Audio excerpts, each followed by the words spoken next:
চলো, আগের ব্লগে তো দেখিয়েছিলাম নীলকণ্ঠ জবা সব কিছুর মালাই পরানো হয়ে গেছে। আর শুধু কিন্তু নীলকণ্ঠ জবার মালা পরানো হয় না, আমাদের মাকে রজনীগন্ধাও পরানো হয়।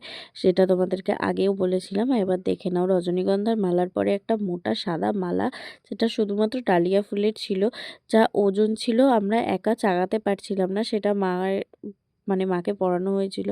মা বলেই হয়তো সেটা এতক্ষণ রাখতে পেরেছিল। কিছু মানে বলার, মানে তোমরা দেখেও বুঝতে পারছো যে মালাটার ওয়েটটা ঠিক কতটা হতে পারে। প্রচণ্ড প্রচণ্ড ভারী ছিল।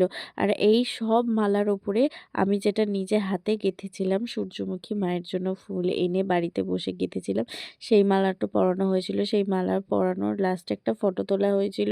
সেই ফটোর আমি এত রেসপন্স পেয়েছিলাম, মানে বলার মতো না। মানে সবাই বলেছে ভীষণ ভালো লাগছিল। ইভেন সামনে থেকেও মাকে যারা যারা দেখেছে সবাই বলছিল খুব খুব ভালো লাগছিল।